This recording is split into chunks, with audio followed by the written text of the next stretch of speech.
144 गावात त्यांना जो अनुभव आला तो बीड जिल्ह्याच्या अनेक जिल्ह्याच्या प्रत्येक गावागावावरती अनुभव आलेला आहे.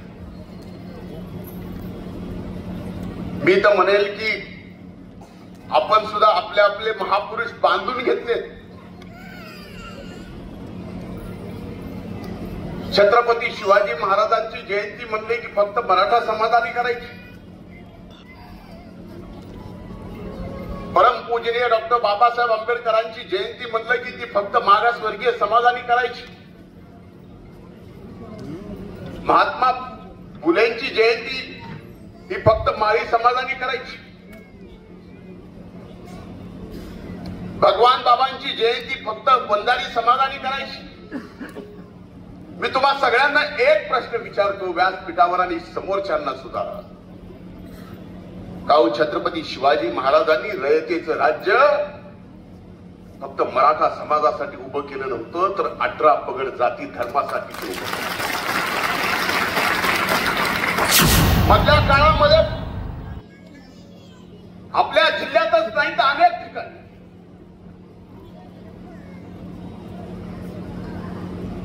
सामाजिक समता उरली नाही. मला तर सांगायला लाज वाटते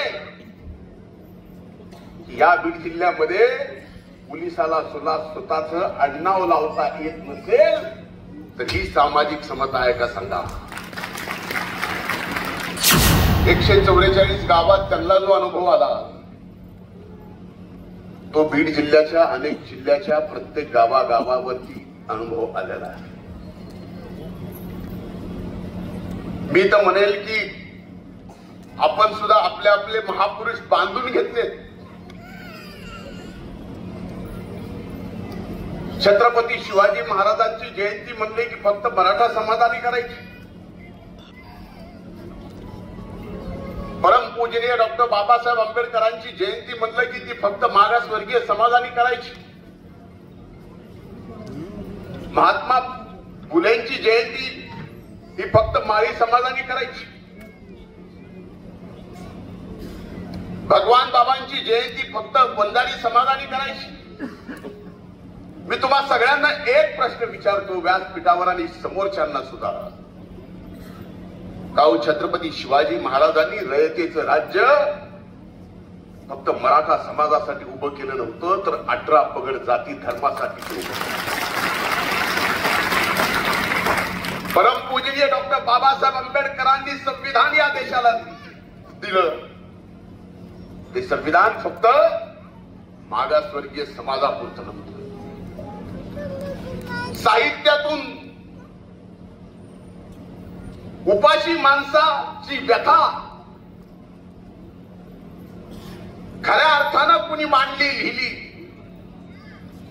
ती अण्णाभाऊ साठेंनी ज्यांची जयंती आपण आज साजरी करतोय तो उपाशी माणूस फक्त मातंग नव्हता. महात्मा फुलेंनी स्वातंत्र्याच्या अगोदर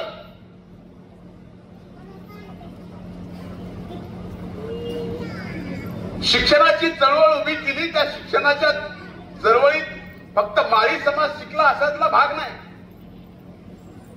भगवान बाबांनी अध्यात्माची आणि शिक्षणाची सांगड घातली. शिक्षण फक्त वंजारी समाजापुरतं नव्हतं. म्हणून माझे हात जोडून कळकळीची विनंती आहे मधल्या काळामध्ये आपल्या जिल्ह्यातच नाही तर अनेक ठिकाणी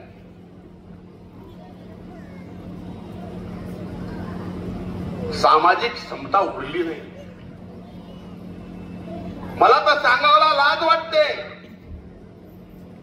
या बीड जिल्ह्यामध्ये पोलिसाला सुद्धा स्वतःच आडनाव लावता येत नसेल तर ही सामाजिक समता आहे का सांगा. हा आज कार्यक्रम या ठिकाणी होतोय. आज व्यासपीठावर सर्व मान्यवर बसलेले. मी त्या सर्वांची क्षमा मागतो कारण मला आज जरा बोलायला त्रास होतोय. पण माझ्या आईचं नाव घेतल्याशिवाय हा कार्यक्रम पूर्ण होऊ शकत नाही. म्हणून श्रीमती गयाबाई जिला आम्ही जीजी म्हणतो, आज प्रामुख्याने इथं उपस्थित आहेत. अण्णाभाऊ साठेंच्या वर बोलायचं झालं तर 2.5-3 तासाचं भाषण मी करू शकतो. पण आज एकूण आत्ताच्या वातावरणामध्ये थोरातांनी सांगितलं 144 गावं जाऊन आले. त्यामुळं खऱ्या अर्थानं मी बोलायची हिंमत या ठिकाणी उभा राहून करावी. 144 गावात त्यांना जो अनुभव आला तो बीड जिल्ह्याच्या अनेक जिल्ह्याच्या प्रत्येक गावागावावरती अनुभव आलेला आहे. मी तर म्हणेल की आपण सुद्धा आपले आपले महापुरुष बांधून घेतले. छत्रपती शिवाजी महाराजांची जयंती म्हणले की फक्त मराठा समाजाने करायची. परमपूजनीय डॉक्टर बाबासाहेब आंबेडकरांची जयंती म्हणलं की ती फक्त मागासवर्गीय समाजाने करायची. महात्मा फुलेंची जयंती ही फक्त माळी समाजाने करायची. भगवान बाबांची जयंती फक्त वंजारी समाजाने करायची. मी तुम्हा सगळ्यांना एक प्रश्न विचारतो व्यासपीठावर आणि समोरच्यांना सुद्धा, काऊ छत्रपती शिवाजी महाराजांनी रयतेचं राज्य फक्त मराठा समाजासाठी उभं केलं नव्हतं, तर 18 पगड जाती धर्मासाठी उभं केलं.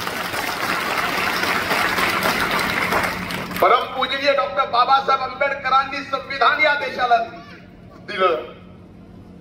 ते संविधान फक्त मागासवर्गीय समाजापुरतं नव्हतं. साहित्यातून उपाशी माणसाची व्यथा खऱ्या अर्थानं कुणी मांडली लिहिली ती अण्णाभाऊ साठेंनी, ज्यांची जयंती आपण आज साजरी करतोय. तो उपाशी माणूस फक्त मातंग नव्हता. महात्मा फुलेंनी स्वातंत्र्याच्या अगोदर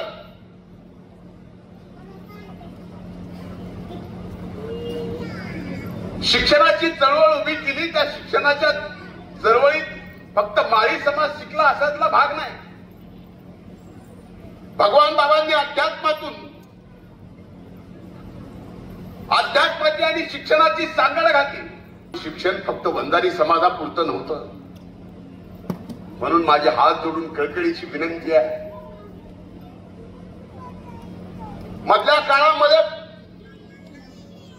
आपल्या जिल्ह्यातच नाही तर अनेक ठिकाणी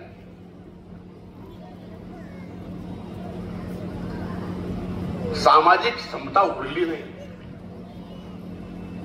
मला तर सांगायला लाज वाटते, या बीड जिल्ह्यामध्ये पोलिसाला सुद्धा स्वतःच आडनाव लावता येत नसेल तर ही सामाजिक समता आहे का सांगा. तुम्ही बघा, पोलिसांना बॅचवर आडनाव लावता येत नाही त्याचं नाव. बीडमध्ये ही प्रथा. यासाठी सर्वांनीच, सर्व समाजातील सर्वांनी पुढे येऊन मागं जे घडलं ते पुन्हा सरळ करायची वेळ आलेली आहे. आपण ज्या मागण्या या ठिकाणी केल्या, स्वराजी इथून पुढची सगळी जबाबदारी माझी. तुमच्या लढाईची सुद्धा, शासनासमोर प्रश्न मांडायची सुद्धा आणि शासनाकडून प्रश्न सोडवून घेण्याची सुद्धा आणि इथून पुढच्या जयंतीची सुद्धा जबाबदारी मी घेतो आणि असंच पुढे काम करत राहा. शुभेच्छा देतो. ज्या मान्यवरांचा या ठिकाणी सत्कार होणार आहे, माझ्या नंतर ते होणार आहे,